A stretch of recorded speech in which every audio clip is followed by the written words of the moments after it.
నమస్తే. Welcome to our channel. నేను రవీంద్ర బాబు. Andhra Pradesh deputy speaker Raghurama Krishnam Raju అప్పట్లో వైఎస్ఆర్ కాంగ్రెస్ పార్టీ ఎంపీగా ఉన్నప్పుడు, వైఎస్ఆర్ కాంగ్రెస్ పార్టీ అధికారంలో ఉన్నప్పుడు ఆయన మీద రాజద్రోహం కేసు పెట్టి, కస్టోడియల్ టార్చర్ పెట్టి హత్యాయత్నం చేసిన సంఘటన మనం మర్చిపోలా. ఈ కేసు మీద మరి రఘురామకృష్ణరాజు గారు కంటిన్యూస్ ఫాలోఅప్ చేస్తున్న నేపథ్యంలో కేసు విచారణ స్పీడ్‌గానే జరుగుతా ఉంది. ఈ మధ్య కాలంలో ఈ కేసుకు సంబంధించి మరి అప్పుడు ఉన్నటువంటి టార్చర్‌కి కారణమైనటువంటి, చేసినటువంటి, ఆదేశాలు ఇచ్చినటువంటి సూత్రధారి అసలు బిగ్ బాస్ ఎవరో అనేది ఇంకా తేలలేదు. కానీ మరి ఈ కేసులో ఇన్వాల్వ్ అయిన అధికారుల్లో సునీల్ కుమార్ గాని, సునీల్ నాయక్ గాని ఈళ్ళందరి మీద విచారణ చేస్తూనే ఉన్నారు. ఇప్పుడు నిన్న గూడా లేటెస్ట్‌గా ఈ సునీల్‌ని విచారణ జేశారు. సునీల్ నాయక్‌ని విచారణ జేశారు. ఈ విచారణలో చాలా కీలకమైన అంశాలు వాళ్ళు వాంగ్మూలంలో చెప్పినట్టుగా వార్తలు వస్తా ఉన్నాయి. అంటే రఘురామకృష్ణంరాజు కేసు వేగవంతంగా విచారణ దర్యాప్తు జరుగుతా ఉంది. ఈ కేసులో ఇప్పుడు ప్రస్తుతం జరుగుతున్న పరిణామాలు చూస్తే జగన్మోహన్ రెడ్డి గారికి నోటీసులు ఇచ్చి విచారణకి పిలుస్తారు. తగిన సాక్ష్యాధారాలు ఉన్నాయి కాబట్టి మరి ఆ తర్వాత జగన్మోహన్ రెడ్డి అరెస్టు ఈ కేసులో ఉంటుందా అని చర్చ అయితే జరుగుతుంది. వెంటనే అరెస్టు చేస్తారు అని నేను చెప్పను. కానీ ఒక ప్రొఫెషనల్‌గా ఈ కేసులో జరుగుతున్న పరిణామాలను ఒకసారి ఈ వీడియోలో విశ్లేషణ చేసే ప్రయత్నం చేద్దాం. పార్టీలకు అతీతంగా ఆంధ్రప్రదేశ్ రాజకీయాల్లో సంచలనం సృష్టించినటువంటి ఈ రఘురామకృష్ణరాజు గారి కేసు విషయాన్ని మనం ఒక కస్టోడియల్ టార్చర్ కాబట్టిది ఇప్పుడు క్లైమాక్స్కి వచ్చింది. అంటే కేసు విచారణ వేగవంతంగా జరుగుతుందని చెప్పవచ్చు. కూటమి ప్రభుత్వం అధికారంలోకి వచ్చాక ఈ విచారణలో వేగం పుంజుకుంది అని చెప్పవచ్చు. మాజీ ముఖ్యమంత్రి వైఎస్ జగన్మోహన్ రెడ్డికి నోటీసులు జారీ చేసేందుకు రంగం సిద్ధమవుతున్నట్టుగా తెలుస్తూ ఉంది. అయితే ఈ కేసుని విజయనగరం ఎస్పీ దామోదర్ నేతృత్వంలోని ప్రత్యేక విచారణ బృందం సేకరించినటువంటి ఆధారాలు, సాక్ష్యాల ప్రకారంగా ఈ కేసులో కుట్రకోణం పూర్తిగా బయటపడుతుంది అన్న వార్తలు వెలుగులోకి వస్తూ ఉన్నాయి. కుట్రకోణం బయటకి సాక్ష్యాల వేట. రఘురామకృష్ణరాజుపై అప్పట్లో నమోదైనటువంటి దేశద్రోహం కేసు వెనక ఉన్న డొల్లతనం ఇప్పుడు ఒక్కొక్కటిగా వెలుగులోకి వస్తూ ఉంది. కేవలం మీడియా సమావేశాల్లో రఘురామకృష్ణరాజు మాట్లాడినందుకు సుమోటోగా స్వీకరించి కేసు పెట్టడాన్ని సమర్థించుకోవటంలో అప్పటి సిఐడి అధికారులు ఇప్పుడు ఫెయిల్ అవుతున్నారు. ఈ కేసులో ఫిర్యాదుదారుడైనటువంటి సిఐడి అధికారి సునీల్ నాయక్ ఇప్పటికే సిట్ విచారణలో కీలక విషయాలు వెల్లడించినట్టుగా సమాచారం వస్తూ ఉంది. అప్పటి సిఐడి విభాగానికి సంబంధించినటువంటి ఉన్నతాధికారులు ఆదేశాల మేరకు తాను ఫిర్యాదు చేశానని అంతా అప్పటి CID chief PV Sunil Kumar కనుసంజ్ఞంలో జరిగిందని ఈయన వాంగ్మూలం ఇచ్చినట్టుగా తెలుస్తూ ఉంది, స్టేట్మెంట్ ఇచ్చినట్టుగా. దీంతో ఈ కేసులో ఉన్నతాధికారుల మెడకు ఉచ్చు బిగుస్తూనే ఉంది అనేది వాస్తవం. ఇక నియమ నిబంధనల ఉల్లంఘన, దారి మళ్లించిన విచారణ అంటే హైదరాబాదులో రఘురామకృష్ణరాజు గారిని ఎలా నియమ నిబంధనలు ఉల్లంఘించారో చూద్దాం. అరెస్ట్ చేసిన సందర్భంలో అనుసరించాల్సినటువంటి డ్యూ ప్రొసీజర్ ఫాలో అవ్వలేదు.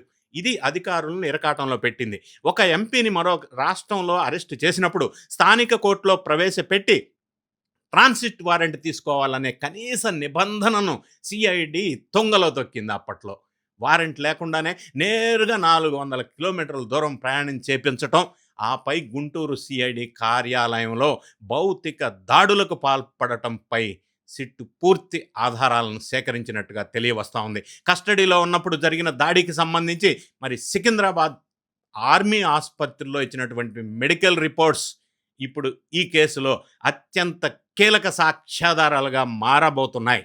మరి ఈ కేసులో A1గా జగన్ రెడ్డి గారికి నోటీసులు ఇచ్చే అవకాశం ఉంది అన్న వార్తలు వినిపిస్తూ ఉన్నాయి.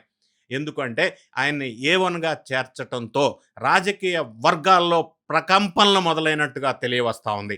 అప్పటి ఎంపీపై వ్యక్తిగత కక్షతోనే ఈ కుట్ర పన్నారని, ప్రభుత్వ పెద్దల ప్రమేయం లేకుండా సిఐడి చీఫ్ లాంటి ఒక అధికారి ఇంత సాహసం చెయ్యలేరని చెప్పి సిట్ ప్రాథమికంగా నిర్ధారణకు వచ్చినట్టుగా సమాచారం ఉంది. ఇప్పటికే సునీల్ కుమార్ సహా ఇతర అధికారులను విచారించినటువంటి ఈ సిట్ బృందం వారి నుంచి సేకరించిన సమాచారం ఆధారంగా త్వరలోనే జగన్మోహన్ రెడ్డికి నోటీసులు జారీ చేసే అవకాశం ఉంది. ఈ కేసులో ఆయన్ని విచారించటం ద్వారా అస్సలు కుట్ర సూత్రధారి ఎవరు అనేది అధికారికంగా ఇంకా ధృవీకరించాలని చెప్పి సిట్టు భావిస్తూ ఉంది. ఇంకా న్యాయ పోరాటంలో బిగుస్తున్నటువంటి ఉచ్చు ఒక ప్రజాప్రతినిధిపై ప్రభుత్వ వ్యవస్థలను వాడుకొని భౌతిక దాడులు చేయటం అనేది రాజ్యాంగ విరుద్ధమైనటువంటి చర్య. ఇప్పుడు ఈ కేసులో సాక్ష్యాలు పక్కాగా ఉండటంతో నిందితులుగా ఉన్నటువంటి ఐపీఎస్ అధికారులు కానీ రాజకీయ నాయకులు కానీ చట్టం నుంచి తప్పించుకోవటం చాలా కష్టం అని అనిపిస్తూ ఉంది. జగన్మోహన్ రెడ్డికి నోటీసులు ఒకవేళ ఇస్తే అది కేవలం ఒక న్యాయపరమైన ప్రక్రియ మాత్రమే కాదు, రాష్ట్ర రాజకీయాల్లో పెను మార్పులకి దారితీస్తుంది. 5 ఏళ్ల పాలనలో జరిగినటువంటి అక్రమాలకు ఈ కేసు ఒక ఎగ్జాంపుల్గా నిలుస్తుంది అని చెప్పి ఒక అభిప్రాయం అయితే నాకైతే ఉంది. ఎందుకంటే రఘురామకృష్ణరాజు అప్పట్లో ఆ పార్టీకి చెందినటువంటి ఎంపీ. మరి ఆయన మీడియా సమావేశాలు పెట్టి మాట్లాడుతున్నాడు అని ఒక జస్ట్ చిన్న రీజన్ని తీసుకొని సుమోటోగా ఇటువంటి కేసులు, దేశద్రోహం లాంటి కేసులు పెట్టి ఆయన్ని చంపే ప్రయత్నం, అప్పటికే ఆయన హార్ట్ ఆపరేషన్ చేయించుకొని ఉన్నప్పటికీ చంపే ప్రయత్నం, తర్వాత సాక్ష్యాలని తారుమారు చేసే ప్రయత్నం, ఆ తర్వాత గుంటూరు జనరల్ హాస్పిటల్లో సూపరింటెండెంట్ ద్వారా తప్పుడు స్టేట్మెంట్ ఇప్పించటం, మరి అతన్ని హింసించేటప్పుడు వీడియోస్ తీసి బిగ్ బాస్కి పంపించటం, అతన్ని హింసించే టైంలో కొంతమంది భారీ ఎత్తున బాడీ బిల్డింగ్ ఉన్నటువంటి కొంతమంది వైఎస్ఆర్ కాంగ్రెస్ పార్టీ గుండాలను తీసుకొచ్చి ఈ ముసుగులు వేసుకొని వచ్చి వాళ్ళు ఈయన గుండెల మీద కొట్టారు అని చెప్పేసి ప్రధానమైనటువంటి ఆరోపణ.